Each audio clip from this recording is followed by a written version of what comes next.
Hi friends, ఎలా ఉన్నారు? Welcome to our channel Parvathi Muchchat. Brahmam గారు తన కాలజ్ఞానంలో చెప్పినవన్నీ ఇప్పటి వరకు అన్ని జరిగాయి, మరికొన్ని ఖచ్చితంగా జరగబోతున్నాయని ప్రజలు నమ్ముతున్నారు. భవిష్యత్తును తన మనోనేత్రంతో ముందే దర్శించిన బ్రహ్మం గారు రాబోయే కాలంలో ఏం జరగబోతుందనే విషయాలను ప్రతిదీ తన కాలజ్ఞానంలో వివరించారు. ఆయన రచించిన కాలజ్ఞాన పత్రాలు ఇప్పటి వరకు కొన్ని లభ్యం కాగా మరికొన్ని మాత్రం రహస్యంగానే ఉన్నాయి. 2024 సంవత్సరంలో అనగా శ్రీ క్రోధినామ సంవత్సరంలోని జరగబోయే సంఘటనల గురించి ఏం చెప్పారో మనం ఇక్కడ తెలుసుకోబోతున్నాం. రాబోయే క్రోధినామ సంవత్సరంలో తన పేరుకు తగ్గట్టుగానే ప్రజల మీద తన క్రోధాన్ని చూపించబోతోంది. అసలే యుద్ధాలు, వ్యాధులు, కరువు కాటకాలతో అల్లాడుతున్న ప్రపంచం 2024 సంవత్సరంలో మరిన్ని కష్టాలను ఎదుర్కోబోతోందని బ్రహ్మం గారు తన కాలజ్ఞానంలో వివరించారు. రోజు రోజుకు దేశాల మధ్య వర్గ విభేదాలు పుట్టి అది మరిన్ని దేశాలకు విస్తరించి చివరకు మూడో ప్రపంచ యుద్ధానికి దారితీస్తుందట. రాబోయే వైశాఖ అమావాస్య రోజున దేశానికి ఈశాన్యంలో ఉన్న ఒక కారడవిలో ఉన్న కుగ్రామంలోని ఒక వింత వ్యాధి పుట్టి అది క్రమంగా పెరిగి ప్రపంచం మొత్తం వ్యాపిస్తుందట.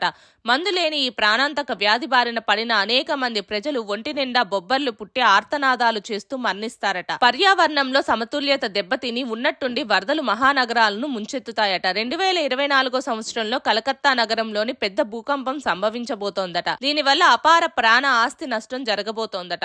ఆకాశంలో వింత నక్షత్రం ఒకటి పుట్టి రంగురంగుల కాంతులను విరజిమ్ముతుందట. ఆ తర్వాత దేశంలో అనేక వింత సంఘటనలు జరుగుతాయట. ఊరి పొలిమేరల్లో తెల్లటి కాకులు వచ్చి బోరున విలపిస్తూ తలబాదుకొని చనిపోతాయట. ఇది చూసిన జనం రక్తం కక్కుకొని మరణిస్తారట. ఉన్నట్టుండి ఆకాశంలో పిడుగుల వర్షం కురుస్తుందట. దీనివల్ల ప్రాణ ఆస్తి నష్టం జరుగుతుందట.